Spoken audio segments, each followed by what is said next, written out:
India's journey to the stars did not begin in a gleaming high-tech facility. It started with a powerful dream. This dream was held by one visionary man, Dr. Vikram Sarabhai. He saw that for a developing nation like India, space was not a luxury. He believed it was a necessity. Space technology could connect remote villages, it could help farmers, and save lives from cyclones. The first office was not what you would expect for a space agency. It was located in a simple old church in Thumba, a small fishing village in Kerala. The St. Mary Magdalene Church became the cradle of India's space ambitions. Its prayer room was converted into a control room. The bishop's former residence became the first workshop. There were no fancy buildings or massive budgets. There was only a small group of passionate scientists and engineers. They worked tirelessly, driven by the belief that they were building something truly important for their country's future. The early team learned to make do with what they had. This culture of finding simple solutions to complex problems was born out of necessity. From these simple origins, a giant was born. The sounds of a rocket launch would soon replace the quiet prayers in that old church. They were not just building rockets, they were building a nation's pride. The story of ISRO is a powerful reminder that the grandest of journeys can begin in the humblest of places, powered by the unstoppable force of human ingenuity and a shared vision for a better tomorrow. The early days of ISRO are filled with stories that sound almost like folklore. One of the most famous images from that time is of a rocket cone being transported on the back of a bicycle. Another shows a larger rocket component being moved on a bullock cart. These were not symbolic gestures. This was the practical reality of India's early space program. The scientists and engineers used whatever means were available. This philosophy of frugal innovation was not a choice, but a necessity. The budget was tiny. Resources were scarce. The scientists became masters of adaptation. They used locally available materials. They built their own equipment instead of importing expensive foreign technology. This forced them to understand every component from the ground up. This era saw the development of India's own satellite launch vehicles.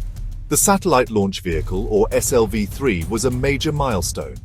Its first successful launch in 1980, carrying the Rohini satellite, was a moment of immense national pride. This project was led by a young and determined scientist named Dr. APJ Abdul Kalam. The celebrated Polar Satellite Launch Vehicle, or PSLV. The PSLV became ISRO's workhorse, its most trusted vehicle to the stars. It earned a reputation globally for its reliability and its incredibly low cost. While other space agencies spent billions, ISRO was launching satellites for a fraction of the price.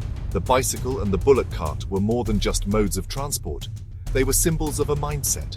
They represented a culture that valued resourcefulness over resources and brainpower over budget. This culture of frugal engineering became ISRO's unique signature in the global space community. Perhaps no mission showcases ISRO's genius better than the Mars Orbiter mission, affectionately known as Chandrayaan. When India announced its intention to go to Mars, the world was skeptical. It was an incredibly ambitious goal. Only a handful of nations had succeeded. Many had failed, spending billions of dollars in the process. ISRO, however, had a plan. It was a typically Indian plan, audacious, incredibly cost-effective, executed with breathtaking precision. The mission was not just about reaching Mars. It was about proving it could be done on an impossibly tight budget and a very short timeline. The cost of the Chandrayaan mission was just $74 million, less than the production budget of the Hollywood movie Gravity, about $100 million. By comparison, NASA's Maven cost roughly $671 million. ISRO achieved its Martian dream for less than 1/10 of the cost. This was possible because of decades of frugal engineering. Every part, every process, every hour of work was optimized for maximum value.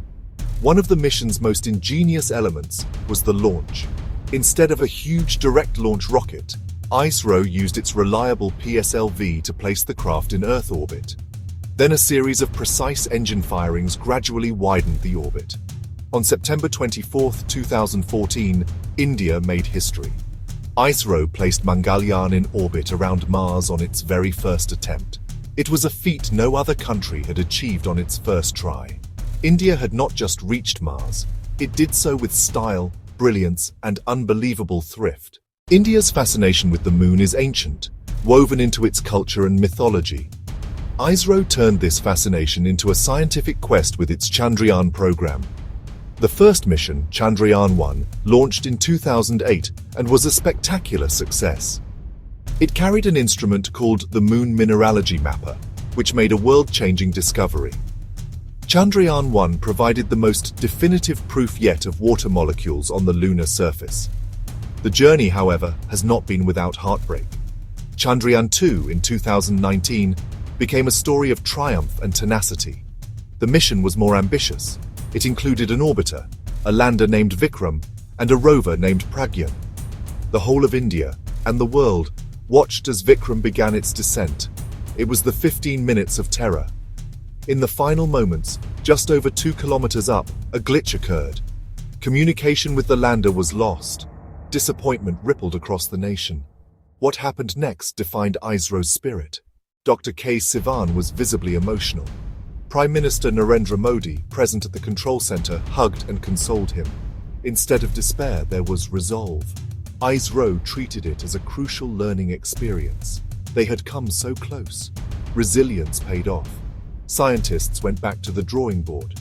They analyzed every bit of data, strengthened the lander's design, and ran countless simulations. The result? Chandrayaan-3. On August 23, 2023, India achieved what only 3 other countries had done. It soft-landed on the moon, and it became the first nation to land near the moon's resource-rich South Pole. The triumph of Chandrayaan-3 was born from the tenacity after Chandrayaan-2, a story of learning, improving, and never ever giving up. How does ISRO consistently pull off these multi-million-dollar missions on a shoestring budget? There is no single magic bullet. Instead, it is a combination of factors, a secret sauce refined over decades of hard work. The first key ingredient is a culture of self-reliance. From its earliest days, ISRO has focused on developing its own technologies. By building things in-house, rocket engines, satellite components, ISRO avoids the high costs of importing foreign hardware. This approach not only saves money but also builds a deep reservoir of expertise within the organization. A second crucial ingredient is the principle of modularity and iteration. ISRO does not reinvent the wheel for every mission. They build upon proven successes. The reliable PSLV rocket, for example, has been upgraded and modified over the years, but its core architecture remains a trusted foundation. Components, subsystems from one satellite are often adapted and improved for the next. This iterative approach minimizes risk. It reduces development time and costs dramatically. The third, and perhaps most important ingredient, is the human element. ISRO is powered by some of the brightest minds in India. These are not people motivated by massive salaries. Their counterparts in the private sector or in foreign space agencies often earn much more. They are driven by a sense of purpose, a passion for science, a deep-seated patriotism. They see their work as a service to the nation. This shared mission creates an incredible environment of collaboration and dedication. Long hours, complex challenges, immense pressure are all met with a collective will to succeed for India. Finally, ISRO has a very lean and efficient management structure. The organization is relatively flat, with less bureaucracy than many other government agencies. This allows for quick decision-making and clear lines of communication. When you combine this lean structure with self-reliance, iterative design, a highly motivated workforce, you get the recipe for ISRO's incredible cost-effectiveness. It is a model of efficiency that organizations around the world in space and beyond are now studying with great interest. The rockets and satellites are the most visible symbols of ISRO's success, but its true impact is felt, on the ground, in the daily lives of millions of Indians. Dr. Vikram Sarabhai's original vision was to use space to uplift society, and ISRO has fulfilled that promise in countless ways. One of the most significant contributions is in the field of communication. Through its INSAT series of satellites, ISRO has revolutionized television broadcasting, telephone connectivity, internet access, connecting the most remote corners of the vast country. This has been vital for education, business, and national integration. ISRO's Earth observation satellites are the unsung heroes of India's economy and security. They provide invaluable data for weather forecasting. This gives fishermen early warnings about storms and helps farmers plan their planting and harvesting cycles. The accurate prediction of cyclones has saved thousands of lives over the years. These satellites also monitor forests, water resources, and urban sprawl, helping in a sustainable management of the nation's natural resources. The agency has also pioneered the use of satellite-based navigation. India's own navigation system, Navi-C, or Navigation with Indian Constellation, provides accurate positioning services, reducing the country's dependence on foreign systems like GPS. Furthermore, ISRO has been a champion of telemedicine, teleeducation, using its satellite network to connect expert doctors and teachers in big cities with patients and students in rural and remote areas, bridging the urban-rural divide. Beyond these practical applications, ISRO's greatest gift is perhaps inspiration. Every successful launch, every new discovery fills a billion hearts with pride. For a country that is rapidly developing, ISRO is a symbol of what is possible. It shows young Indians that they can achieve world-class success. It encourages students to pursue careers in science, technology, engineering, mathematics, STEM. The stories of ISRO's scientists, their hard work and their triumphs, have become modern-day legends. ISRO proves that with dedication and ingenuity, India can not only compete with the best in the world, but can also lead the way. ISRO is not an organization that rests on its laurels.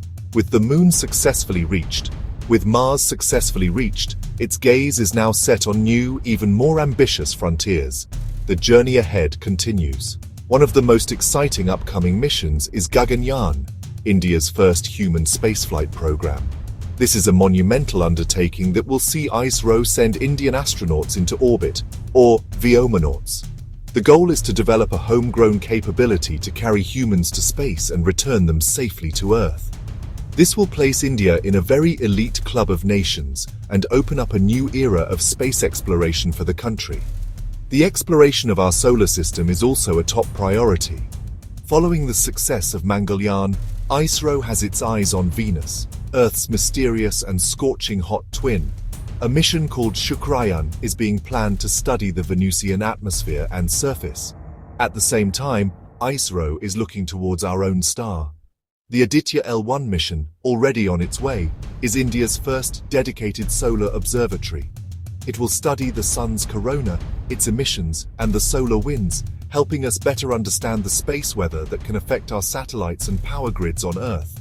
The future of ISRO also involves building on its strengths in rocket technology. The agency is developing a new, powerful heavy-lift launch vehicle, which will be able to carry heavier satellites and even the Gaganyaan crew module. There is also a focus on developing reusable launch vehicle technology, similar to what companies like SpaceX are doing. A reusable rocket that can land back on Earth after a launch would drastically reduce the cost of accessing space even further, making ISRO's services more competitive and sustainable than ever before. As we look to the future, the spirit of ISRO remains unchanged. It is a spirit of bold ambition, relentless innovation, and a deep commitment to national service. The agency will continue to push the boundaries of science and technology. It will continue to use space for the betterment of humanity. From studying the sun to sending humans into orbit, and perhaps one day setting up a base on the moon, the next chapter in ISRO's story promises to be even more thrilling than the last. For India and for the world, ISRO's journey is a beacon of hope, proving that the sky is not the limit, it is just the beginning.